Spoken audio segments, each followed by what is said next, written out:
ई-KYCची प्रक्रिया ही अतिशय उपयुक्त ठरणार आहे. आपण ती 31 डिसेंबरपर्यंत मुदत वाढवत आहोत. यांच्या पगारातून ती ट्रेजरीमध्ये म्हणजे सरकारी तिजोरीमध्ये परत घेण्याची प्रक्रिया सुद्धा जवळपास 6-8 महिन्यापासून त्या ठिकाणी सुरू आहे. आणि ज्यांना नवीन सरकारी नोकरी लागते, जशी पोलीस भरती जशी होते किंवा सरकारी नोकरी जशी लागते, तसं ते डॉक्युमेंट त्या विभागाकडे देतात की आता मी या योजनेमध्ये पात्र नाही आहे. आम्हाला ज्या वेळेला सरकारी जिथं नोकरी लागलेली असेल किंवा काय, हे जसं त्यांच्या याच्यावर अपडेट होतात त्यावेळेसपासूनच आपण त्यांचा लाभ देण्याची प्रक्रिया बंद करत असतो. काही अशा केसेस आहेत जिथं घरामध्ये महिलेची अकाउंटच नव्हती आणि त्यावेळेला त्यांनी पुरुषांच्या याच्यावर सुरू केलेलं होतं. नंतर स्वतःची स्वतंत्र अकाउंट आल्यानंतर त्यांनी ते अकाउंट बदलण्याचा सुद्धा प्रयत्न केला की याच्यामधनं लाभार्थी जे जेन्युइन आहेत ते 31 डिसेंबरपर्यंत एकदा ई-KYC झालं की मग याच्यामध्ये अशा पद्धतीच्या कुठल्याही घटना ज्या 6-8 महिन्यापूर्वी झाल्या त्या होणार नाहीत. आणि जे पुरुष लाभार्थ्यांनी काही ठिकाणी जिथं लाभ घेतलेला आहे तिथंही आम्ही व्हेरीफाय केलं आहे. ज्या वेळेला लक्षात आलं त्यावेळेला त्याच वेळेला तिथं त्यांचा लाभ वितरणाची प्रक्रिया ही थांबवण्यात आलेली आहे. आणि ज्यांची नाही तर त्यांना दंड आकारण्याच्या संदर्भातली सुद्धा किंवा त्यांच्याकडनं ती जी रक्कम आहे ती पुन्हा एकदा वसूल करण्याच्या संदर्भामध्ये सुद्धा जो प्रस्ताव आहे, 65 वय च्या पलीकडे ज्या महिला जातात ती दर महिन्याला रिवाईज होत असते. म्हणजे जसं ते 65 वर्षाच्या पुढे जातात तसं ते अपडेट होत जातं. म्हणजे जे ऑक्टोबर महिन्यामध्ये लागू आहे ते नोव्हेंबरमध्ये लागू होईलच अशातला काही भाग नसतो. कागदपत्र गहाळ झाली जसं आपण मगाशी म्हणाला होतात, त्यांना कशा पद्धतीने मदत होते? एक तर आपण याआधी बघितलेलं आहे की ज्या वेळेला भूकंपाची असेल, अतिवृष्टी असेल, पुराची ज्या वेळेला परिस्थिती येत असते त्यावेळेला तिथल्या स्थानिक प्रशासन म्हणजे महसूल विभाग जो असतो तो या दाखल्यांच्या संदर्भामध्ये तिथं ते काम करत असतात. कारण तिथले जे म्हणजे अगदी ग्राउंड लेवलला मंडल अधिकारी असतात, तलाठी असतात, यांच्याकडे पंचनाम्यांची नोंद झाल्यानंतर त्या पंचनाम्यांमध्ये तो डेटा येतो की त्यांचं काय त्याच्यामध्ये त्यांनी कागदपत्री कुठली गमावलेली आहेत किंवा काय नुकसान झालेलं आहे. आणि त्यानुसार त्या कागदपत्रांची किंवा त्या दाखले असतील त्याची पुन्हा एकदा नव्याने बनवणं ही सगळी प्रक्रिया ही त्यानिमित्ताने होत असते. म्हणून आम्ही ही मुदतवाढ दिलेली आहे. कारण आता गेल्या महिन्यातच आपल्याकडे ही अतिवृष्टी आणि पूरची परिस्थिती झाली. हा आपण 31 डिसेंबरपर्यंत वाढवलेला आहे. लाडकी बहीण योजनेचा तुमच्या 16व्या हप्त्यापर्यंतचे पैसे आलेले आहेत. तुम्ही आता 17व्या हप्त्याची म्हणजे नोव्हेंबर महिन्याच्या हप्त्याची वाट पाहत असाल तर लाडक्या बहिणींना नोव्हेंबरचे 1500 रुपये कधी भेटणार त्याबद्दलची संभाव्य तारीख समोर आलेली आहे. त्याचीच माहिती आपण बघणार आहोत. तुम्ही 17व्या हप्त्याची वाट पाहताय का लाडक्या बहिणींनो? कमेंट बॉक्समध्ये सर्वांनी हो म्हणून नक्की सांगा, जेणेकरून सर्वांपर्यंत ही माहिती पोहोचेल. कारण की बघा, मागच्या 5 ते 6 महिन्यापासून आपण जर पाहिलं लाडकी बहीण योजनेचा प्रत्येक महिन्याचा लाभ जो आहे लेट होताना दिसत आहे. त्यासाठी सरकारने कुठेतरी एक तारीख फिक्स करणं गरजेचं आहे. लाडक्या बहिणी 1 तारखेपासून 30 किंवा 31 तारखेपर्यंत वाट पाहत राहतात. भरपूर सारे त्यांची या ठिकाणी आर्थिक कामं जी आहेत त्याच्यामुळे या ठिकाणी अडकळून पडतात. कारण की लाडकी बहीण योजनेचा मागचे 5 ते 6 महिन्यापासून लाभ जो आहे त्या महिन्यामध्ये न भेटता पुढच्या महिन्याच्या पहिल्या किंवा दुसऱ्या आठवड्यात भेटताना दिसत आहे. परंतु यावेळेस तर आपण बघितलं असेल नोव्हेंबर महिन्याचा लाभ जो आहे या ठिकाणी तुम्हाला नोव्हेंबर महिना संपलेला आहे, मात्र डिसेंबर महिन्याचा पहिला आठवडा देखील संपत आला आहे. अजून याचा GR देखील प्रसिद्ध झालेला नाही. त्याच्यामुळे हा हप्ता खूपच लेट झालेला आहे. त्यामुळे 1 तारीख फिक्स झाल्यास लाडक्या बहिणींना अशा पद्धतीने वाट पाहावी लागणार नाही. तुम्हाला तुमचं मत काय याच्याबद्दल? 1 तारीख सरकारने फिक्स करावी का? कमेंट बॉक्समध्ये तुम्हाला तसं वाटत असेल तर हो म्हणून नक्की सांगा, जेणेकरून सर्वांना ही माहिती समजेल. आता बघा, लाडकी बहीण योजनेचा नोव्हेंबरचा हप्ता कधी येणार, मग आपण सविस्तर त्याची माहिती पाहणार आहोत. असा प्रश्न तुमच्या मनामध्ये पडलेला असेल तर बघा, निवडणुकीपूर्वी महिलांना हे पैसे येऊ शकतात. लाडकी बहीण योजनेचा नोव्हेंबरचा हप्ता जो आहे तुम्हाला नोव्हेंबरचा आणि डिसेंबरचा हप्ता एकत्रित येण्याची शक्यता आहे का ते देखील आपण पाहणार आहोत. निवडणुकीपूर्वी तुमच्या खात्यामध्ये पैसे येतील, मग नेमके कधीपर्यंत हे पैसे जमा होऊ शकतात?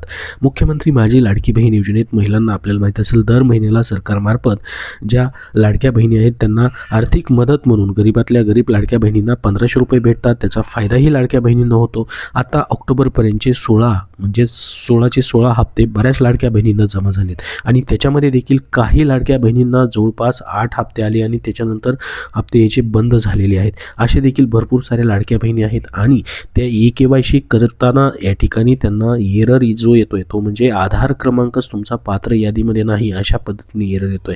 मग त्या लाडक्या बहिणींना काही लाडक्या बहिणींना पैसे येणं बंद झालेलं आहे, तर काही लाडक्या बहिणींना पैसे येत आहेत, मात्र तसा देखील KYC करताना एरर येतोय. मग या ठिकाणी भरपूर साऱ्या लाडक्या बहिणी देखील अपात्र झालेले आहेत. तर ऑक्टोबरपर्यंतचे कोणाकोणाला 16चे 16 पूर्ण हप्ते आलेले आहेत त्यांना आता हा 17वा हप्ता देखील या ठिकाणी भेटणार आहे. मात्र काही जणांना ऑक्टोबरचा हप्ता 16वा हप्ता आला आणि त्याच्या मागचे 4 ते 5 हप्ते आलेले नाहीत, तर त्यांना आता पुढचा 17वा हप्ता देखील या ठिकाणी भेटणार. तर बघा लाडक्या बहिणींनो, आता तुमची KYC प्रक्रिया पूर्ण झालेली आहे, तुम्ही पात्र आहात, पात्र यादीमध्ये आहात. तर हा 17वा हप्ता जो आहे तो तुम्हाला या ठिकाणी कधीपर्यंत येऊ शकतो त्याची माहिती तुम्हाला व्हिडिओच्या शेवटपर्यंत पाहायला भेटणार आहे. आता काही ठिकाणी आपण पाहिलेलं असेल तुमचा 17वा प्लस या ठिकाणी 18वा हप्ता म्हणजेच या ठिकाणी नोव्हेंबर आणि डिसेंबरचे एकत्रित पैसे येऊ शकतात असं देखील बोललं जात आहे. त्याची देखील माहिती आपण पाहणार आहोत. त्याची शक्यता आहे का एकत्रित पैसे येण्याची? तर बघा नोव्हेंबर महिना संपून गेलेला आहे तरी देखील लाडक्या बहिणींना अजून पैसे दिले गेलेले नाहीत. त्यामुळे या ठिकाणी गेल्या महिन्याचे पैसे म्हणजेच नोव्हेंबरचे पैसे कधी येणार असा प्रश्न तुमच्या मनामध्ये आहे. याबाबत अधिकृत माहिती तर लवकरच या ठिकाणी जाहीर केली जाणार आहे. मग नोव्हेंबरचे नेमके पैसे कधी येऊ शकतात त्याची आपण सविस्तर माहिती बघूयात. लाडकी बहीण योजनेत नोव्हेंबर महिन्याच्या हप्त्याची या ठिकाणी म्हणजे तुमचा 17वा हप्ता जो आहे लाडक्या बहिणी त्याची वाट पाहत आहेत. नोव्हेंबर महिन्याच्या हप्त्याची घोषणा येत्या आठवड्यात होऊ शकते, म्हणजे दुसऱ्या आठवड्यामध्ये याची घोषणा होण्याची शक्यता आहे. नगर परिषद निवडणुकीच्या मतमोजणीपूर्वी महिलांच्या खात्यामध्ये पैसे जमा होतील, त्यामुळे महिलांना कधीही खुशखबर भेटू शकते. तर बघा मतमोजणीच्या पूर्वी तुमच्या खात्यामध्ये 17व्या हप्त्याची या ठिकाणी 1500 रुपये जमा होण्याची शक्यता आहे. त्यामुळे लाडक्या बहिणींना ही खुशखबर जी आहे कधीही या ठिकाणी भेटू शकते.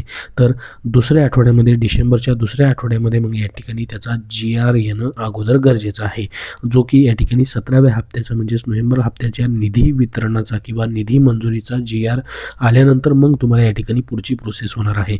तर दुसऱ्या आठवड्यात मग GR आल्यास तुम्हाला या ठिकाणी तिसऱ्या आठवड्यापर्यंत लाडकी बहीण योजनेचा हा 17वा हप्ता भेटू शकतो. मात्र या ठिकाणी नोव्हेंबर आणि डिसेंबरचा हप्ता एकत्रित येणार का? बघा लाडकी बहीण योजनेत नोव्हेंबर आणि डिसेंबरचा हप्ता एकत्रित येण्याची शक्यता भरपूर ठिकाणी आपण पाहिलेली असेल, ती शक्यता वर्तवली जाते, परंतु अद्याप कोणतीही त्याची अधिकृत माहिती समोर आलेली नाही. त्याच्यामुळं एकत्रित पैसे येतील की नाही ते कोणीही सांगू शकत नाही. कदाचित महिलांना निवडणुकीआधी नोव्हेंबरचा हप्ता देतील आणि यानंतर डिसेंबरचा हप्ता शेवटच्या आठवड्यामध्ये डिसेंबरच्या शेवटच्या आठवड्यामध्ये दिला जाऊ शकतो.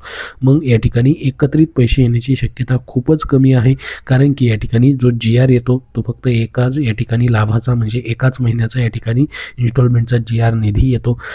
तर दोन्ही इन्स्टॉलमेंटचा म्हणजे नोव्हेंबर आणि डिसेंबरची जर एकत्रित निधी वितरणाचा GR आला तर मग तुम्हाला एकत्रित 3000 रुपये येऊ शकतात. मात्र शक्यता कमी आहे, कारण की नोव्हेंबरचा 17वा हप्ताचा अजून भेटलेला नाही, त्याच्यामुळे दोन्ही हप्ते एकत्रित येण्याची शक्यता खूपच कमी आहे. तर तुम्हाला 17वा हप्ता जो आहे या ठिकाणी अगोदर भेटेल आणि त्याच्यानंतर तुम्हाला डिसेंबर एंडिंगला GR येऊन जानेवारीच्या पहिल्या आठवड्यामध्ये या ठिकाणी किंवा दुसऱ्या आठवड्यामध्ये मग डिसेंबर महिन्याचा लाभ भेटू शकतो, कारण की मागचे 5 ते 6 महिन्यापासून अशाच पद्धतीने वितरण सुरू आहे.